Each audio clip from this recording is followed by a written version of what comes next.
Bonjour à tous. On est pour la première fois, je dirais pas en direct, mais au moins en face à face avec des gens qu'on rencontre assez régulièrement. Bon, on a un certain nombre de personnes qui ne nous connaissent pas forcément parce que nous on est quand même dans le milieu du windsurf depuis quasiment 45 ans. Il y a des pratiquants de wing qui viennent d'arriver, hein, donc on fait pas trop les malins parce que voilà. Ils nous connaissent pas, ils nous connaîtront un petit peu plus tard, et puis on entrera un peu plus dans le détail avec eux. Donc, on vous présente aujourd'hui la famille des foils Goliath. Donc, vous avez devant vous là le Goliath Wing Foil et le Goliath Windsor Foil. Alors, pour pas altérer un petit peu la, les- les- la compréhension, hein, quand on fait du foil sur une planche de windsurf, on va l'appeler le Windsor Foil, et puis le reste, ça va être le Wing Foil. Notre premier objectif, en fait, a été de créer quelque chose de nouveau dans le domaine du Windsor Foil, parce que bon, on a lancé un foil il y a en 2017, hein, qui a eu une carrière quand même relativement longue. On a arrêté les ventes quasiment en 2021-2022 pour se concentrer sur le développement d'un nouveau foil. Alors, on a eu un petit peu de reproches au lancement de ce foil. On avait un petit peu d'avance et le foil était vraiment très rapide. Donc, on a fait un petit peu peur à certains utilisateurs et c'est un petit peu normal qu'ils aient eu cette appréhension-là. Nous, on est un petit peu toujours jusqu'au boutiste et on essaie d'optimiser tout ce qu'on fait. Donc, on avait un mât très fin, on avait des ailes qui étaient déjà assez travaillées. Donc, on avait quand même des vitesses moyennes qui étaient très, très élevées. Mais on s'est aperçu que quand nous, on a quasiment arrêté de vendre le foil, le Profoil, euh, le marché a été difficile pour le Windsor Foil. Alors en fait, on a trouvé les raisons à ça. Alors nous, on avait déjà un petit peu anticipé tout ça euh, avec avec Helix qui fabriquait des planches. Donc en fait, on a eu un gros avantage, c'est de faire le développement du foil avec le développement des planches Helix. Donc on a eu surtout la possibilité de pouvoir équilibrer facilement le foil parce qu'on avait des emplacements d'ailerons, des emplacements, excusez-moi, de footstrap, oui, qu'on a pu équilibrer assez facilement. Donc on n'a pas rencontré, nous, quand même beaucoup de problèmes, contrairement à certaines personnes qui naviguaient avec d'autres foils et qui ont eu des gros problèmes de casse, hein. C'est-à-dire il y a eu des casses un peu de foil, mais ça c'est pas encore trop trop grave. C'était surtout des casses de mât, des casses de voile et puis des casses de nœuds de flotteur. Alors ça nous a tous quasiment un peu refroidi. Nous, ça nous a étonné de voir la quantité de flotteurs qui arrivaient en réparation chez nous. Hein, on a Romuald qui s'occupe de ça chez nous, qui fait la réparation pour un paquet de gens sur 3 ou 4 départements. Et en fait, il y avait une problématique de casse qui était située toujours au même endroit. C'était les nez de planche qui explosaient. Donc, on était quand même un petit peu étonnés parce que nous, entre le couple Profoil et fin et puis les planches Helix de foil, on n'avait pas ce degré de casse. Le temps passant, enfin, je suis moi et je pense que tous les gens ici veulent toujours faire le maximum. Donc moi, je suis un éternel insatisfait. On a décidé de lancer une nouvelle étude sur un foil totalement nouveau pour justement optimiser les équilibres. La vitesse, oui, bien sûr, mais c'était pas la difficulté en fait. La difficulté, c'était d'avoir un foil qui soit très rigide, qui permet de transférer la puissance de l'aile avant et les notions d'équilibre, qui ont fait qu'on a réussi à sortir un foil quand même franchement exceptionnel. Alors évidemment c'est moi qui vous le dis, hein, mais je tiens à vous dire une seule chose, c'est que nous on est passionnés pour la réalisation en fait de pièces qui sont vraiment efficaces. Avant d'être une boîte marketing, c'est vraiment la performance et toute la réflexion qui fait que on arrive à intéresser nos clients. Et sur ce projet-là, c'est un peu la même chose. le client en premier, ensuite les ventes, quelque part, on verra après. Donc je pense que sur le Goliath Win sur foil, on a quasiment posé les bases d'une nouvelle pratique. Il suffit de voir un peu le retour qu'on a auprès des gens qui les ont utilisés, les gens qui les essayent. On navigue avec ce foil-là comme sur une planche de slalom. C'est-à-dire, je veux dire que vous êtes dans vos straps, vous allez attaquer des jibes comme sur une planche de slalom. Vous aurez beaucoup plus de difficultés à tomber, c'est paradoxal, que ce que pouvaient vous proposer les feuilles auparavant. Donc sur ce foil-là, je reviendrai un petit peu plus tard, parce que ça mérite évidemment, vous aurez une présentation de ce foil-là, et en fait de tous les foils, le Goliath Win évidemment, mais aussi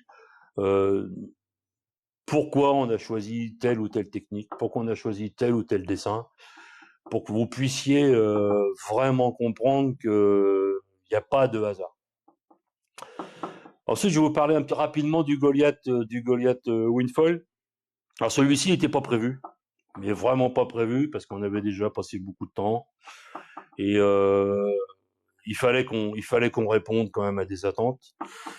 Alors pourquoi? On a vu beaucoup de gens chez nous, toujours par rapport à l'atelier de réparation, qui venaient nous voir pour réparer soit leur foil, soit réparer leur planche. Et on n'a pas compris, on n'a vraiment pas compris pourquoi certaines personnes nous posaient des questions sur le pourquoi du comment un foil marche. Et on s'est aperçu que très peu de personnes savent comment un foil fonctionne. Donc ça nous a un petit peu heurté, parce qu'il y a des marques, il y a plein de marques qui sont relativement bonnes, qui auraient pu faire le nécessaire pour au moins expliquer ce qu'ils vendaient. Ça n'a pas été le cas, et nous on s'est retrouvés à expliquer les foils, leur expliquer les réglages, etc., etc. Mais on s'est surtout aperçu aussi que dans la totalité, beaucoup de foils, enfin pas la totalité, il faut pas exagérer, mais sur un certain nombre de foils qu'on a regardé, on en a mesuré. Et en fait, c'est assez triste à dire, mais il y a des foils qui sont quasiment innavigables. On voit des gens qui malheureusement ont acheté ce type de foil, qui resteront des débutants toute leur vie, ou qui abandonneront directement le sport. Alors ça, nous, c'est quelque chose qu'on a du mal à comprendre, parce que c'est des gens qui ont fait un effort. Alors, fallait qu'on réagisse et qu'on comprenne pourquoi.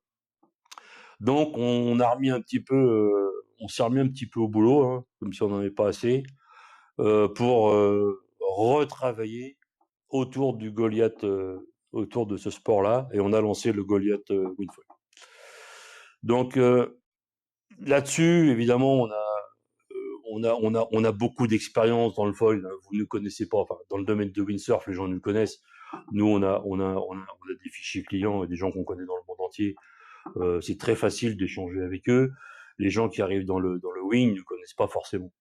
Il y a même des gens qui se posent la question de savoir si on a vraiment l'expérience pour fabriquer des foils. Alors à ces gens-là, je leur dirais, on va vous tranquilliser tout de suite. En 2014, on a été sollicité pour lancer une marque que vous connaissez, je pense tous, qui est la marque Taroa.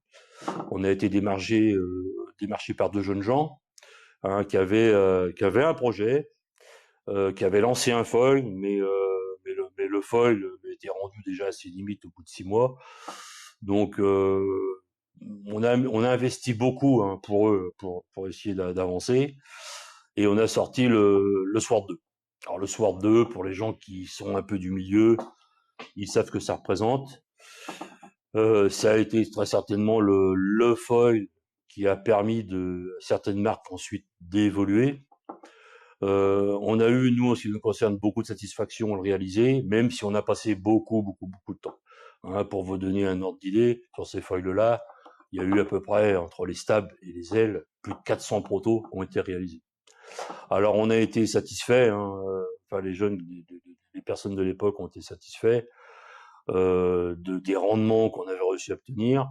On a réussi à intéresser, enfin ils ont réussi à intéresser des gens comme Maxime Nocher, des gens comme Axel Mazella, Théo Dramcourt, des gens qui sont encore dans le circuit. Et avec ce foil-là, qui était vraiment précurseurs. Alors précurseurs dans leur design, mais le design ne nous appartenait pas. Nous, on a simplement apporté notre savoir-faire du prêt. Le savoir-faire pré-preg, on est très peu en Europe à maîtriser ce qu'on maîtrise aujourd'hui. Hein, on a une très grosse expérience là-dessus.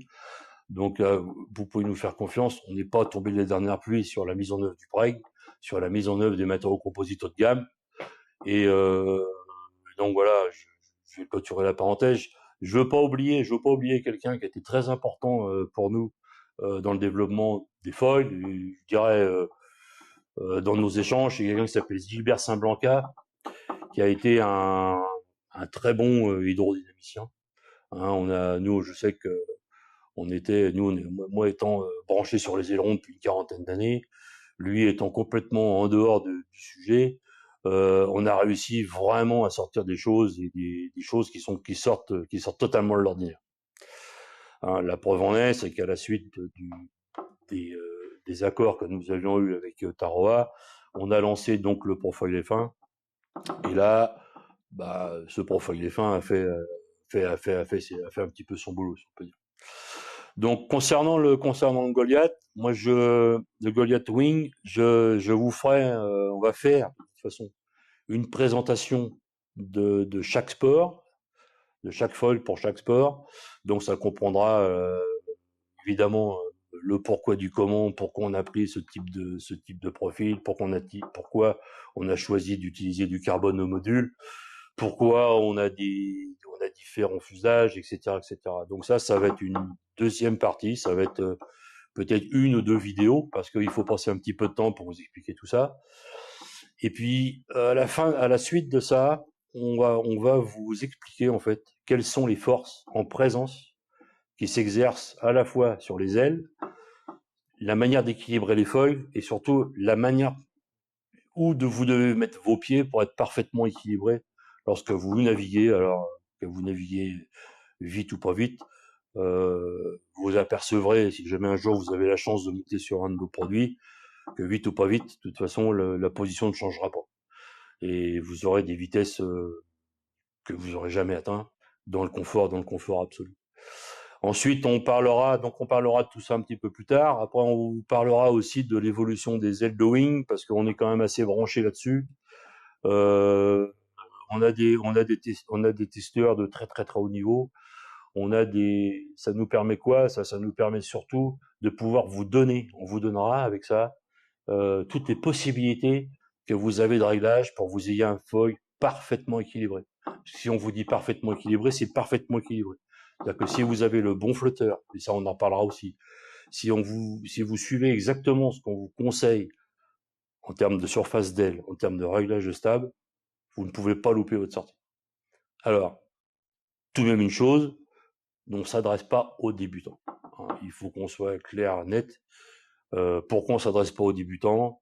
C'est parce qu'il faut quand même un minimum de technique pour obtenir les rendements des ailes qu'on va vous présenter. On a des ailes qui ont un très très fort rendement, même des grosses ailes qu'on a chez nous, des ailes qui sont très très très fines, qui méritent tout de même d'avoir au moins des réflexes d'équilibre pour pouvoir les exploiter. Mais attention, c'est pas impossible. Vous pouvez être, on a fait l'expérience il y a peu de temps de quelqu'un qui était un pur débutant. Au bout de, il a galéré un peu forcément parce que il avait un gros foil, il avait une planche pas très terrible. Enfin bref, il avait fait ce qu'il fallait en fonction de son poids. Il a réussi à planer et puis on a réussi au bout de 4 sorties avec notre foil de le faire naviguer à plus de 20 nœuds. Donc ça c'est quelque chose qui est hyper important. Et naviguer quand vous êtes débutant au bout de 5-6 jours, 5-6 sorties de naviguer à 20 nœuds sans forcément tomber tous les 5 minutes, c'est quand même un gros avantage et puis une grosse marge dans la progression. Nous, on veut pas que, je le répète, on veut pas continuer à voir des gens qui ne supportent pas leur foil ou qui ne peuvent pas naviguer avec.